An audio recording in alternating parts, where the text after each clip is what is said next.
سلام، محسن هستم، مهندس معمار فارغ التحصیل دانشگاه سوره. ببینم اینقدر دقیق داره مقاوم سازی میشه. بارا اونو بریز اون ور. باری بالا عزیزم. آها تیرچه مولیکا رو پایین نیار. خب راجع به رشته معماری میخوایم صحبت کنیم یه کوچولو. اول اینکه ببینیم معماری چیه اصلا. به پروسه باخ براتون گذاشتم، قطعش کنم صدام چیز نشه. عرضم خدمتتون که به پروسه طراحی و اجرای یک ساختمان میگیم معماری. حالا خیلی دم دستی بخوایم توضیح بدیم مختصر مفید. خیلی رشته، اول بگم خیلی رشته جذابیه، خیلی جذابه برای کسایی که حوصله دارن شب بیدار بمونن، حوصله دارن رو دیتیل کار کنن، حوصله دارن وقت بذارن، حوصله دارن که یک چیزی رو، یک ساختمانی رو، یک اثر هنری خیلی بزرگی رو به اسم ساختمان رو یک روزی تجسمش کنن، پاش وایسن، شب بیداریاشو بکشن و یک روزی نمونه بصری و فیزیکیش رو ببینن.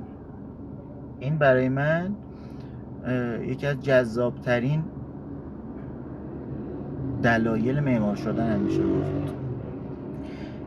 حوزه‌های کاری که داره، من اینجا تقلب نوشتم، چند تیتراشو نوشتم. حوزه‌های کاری که مهندسی معماری داره، اصلا بذار راجع معماری یکم کلی‌تر صحبت کنیم. معماری رو توی دو بخش تحصیل میکنن، یا مهندسی معماری که میتونی آزمون نظام مهندسی بدی بعدن، چه تو لول عرضم خدمت شما اجرا، طراحی و نظارت که باید 3 سال از لیسانستون بگذره که بتونید تو اون لول آزمون بدین و عرضم خدمت شما که عملا یک مهندس تلقی بشید و وارد جامعه خیلی حرفه‌ای ترش بشید. خب میتونید به عنوان یک طراح این کار رو انجام بدید. خود طراحی 2 تا فاز داره. فازهای خیلی تخصصی تر خیلی بیشتر داره ها، ولی خیلی کلی بخوام بگم، یه فاز طراحی 2 بعدی داریم، یه فاز طراحی 3 بعدی داریم. حالا خیلی از بچه‌ها میان 3D آرتیست میشن، اصطلاحا مدل سازی 3 بعدی میکنن. خیلی از بچه‌ها تخصصی به طراحی پلان و نمیدونم، حالا خود طراحی پلان فاز 1 داره، فاز 2 داره که بحثی خیلی تخصصی تر میشه و تو این چند دقیقه وقت نمی‌کنیم راجعش حرف بزنیم. خیلی به هنر نزدیکه، یعنی میشه گفت خود هنره، اصلا خود هنر معماری یکی از هنرهای هفتگانه است قاعدتا. عجایب هفتگانه. عرضم خدمت شما که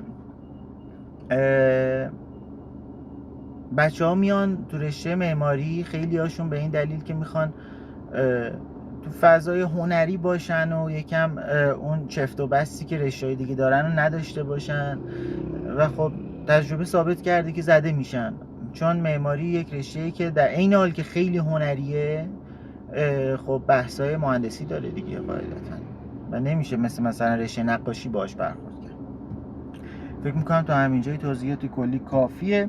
راجع بازارکارش بگم، بازارکار نمیدونم چرا یه سری‌ها نظر میدن میگن که هم بازارکار معماری خوب نیست فلان نیست. خب بازارکار هیچ چیزی خوب نیست وقتی شما اکتفا کنی به این که فقط بری دانشگاه بیا یه مدرک بگیری، بگن که آقا مهندس، خانم مهندس تشریف بیارین سر کار رو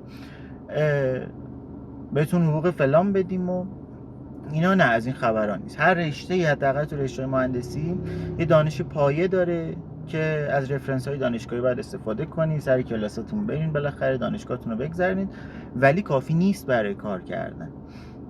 و یک سری نرم افزار تخصصی دارید شما. حالا دیگه بخوام مثال بزنم میشم، داشتم ضبط میکردم تلفنم زنگ خورد، عرض میکردم که یه سری نرم افزارهای مهمی هستش که بدون اونا نمیتونید وارد بازار کار بشید. نه اتوکد، 3D مکس، اسکچاپ، رویت، سیستم BIM اگه بخوای کار بکنی که دیگه همه دارن میرن سمت BIM دیگه.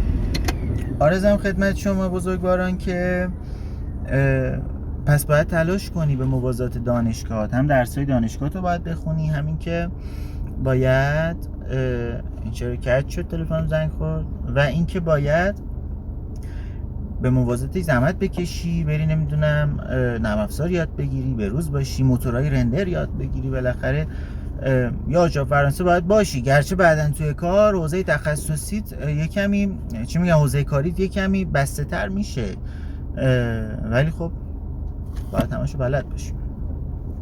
اینم از این. و دو تا تیکه دیگه بهت بگم. اول اینکه اگه انتخابت مهندسی معماریه خیلی خوش آمدی، به خاطر اینکه توی گروه مهندسین ساختمان که مهندس معمار هست، مهندس عمران و سازه هست، مهندس تأسیسات هست و غیره، مهندس معمار هم حرف اول میزنه، چون ابتدا و انتهای کار مهندس معمار میبنده. ما مشخص میکنیم که سازه میخوایم، پلان میخوایم چه شکلی باشه، مهندس سازه موظفه بنا به طرحی که ما کشیدیم بیاد ستونگذاری بکنه و فلان کنه و روش محاسبات انجام بده.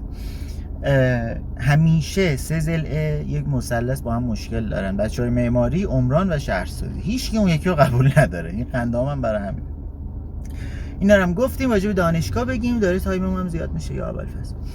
راجع به دانشگاه صحبت کنیم. خب یه سری درس‌های عمومی که هستش که همه درس‌ها داره، همه رشته‌ها داره. اونا راجع به صحبت خاصی نداریم. درس‌های تخصصیمون درس‌های غالباً جذابیه. درس‌های محاسباتی خیلی کم داریم. یه ریاضی عمومی داریم.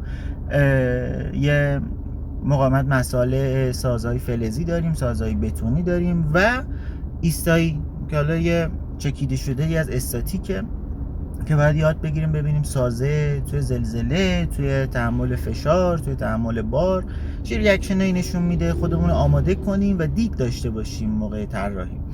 اینم از این. درسای محاسباتیمون، درسامون ما بقیش غیر محاسباتیه. یک سری درس ها میشه بحث‌های تئوری و نظری، مثل بحث‌های تاریخی، سبک شناسی، تاریخ معماری جهان، تاریخ معماری اسلامی که فقط دید میده بهت. مباحث یک کمی تئوری تر هم داریم به موازات این بحث‌های تاریخی،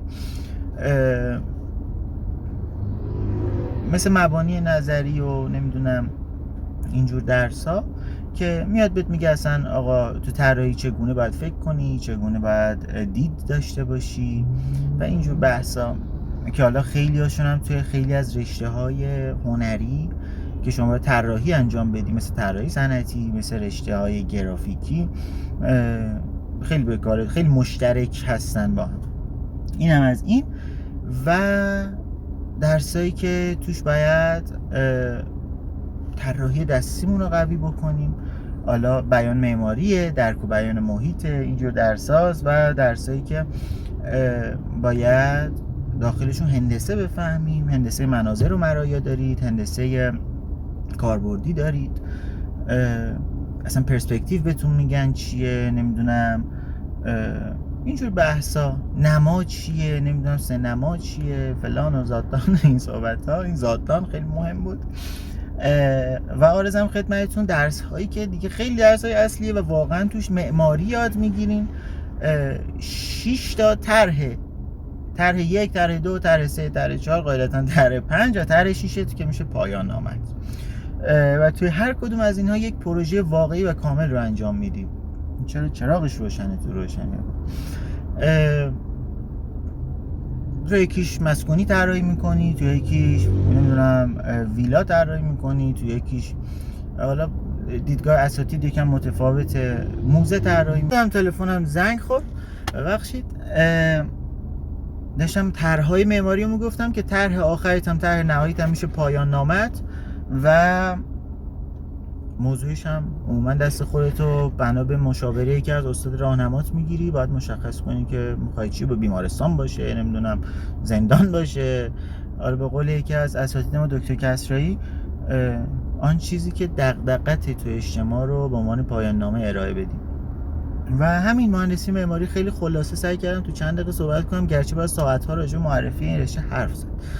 اگه تصمیمت اینه که بیای تو رشته معماری، خیلی خوش اومدی به جامعه مهندسین ساختمان. مخلصیم. خداحافظ.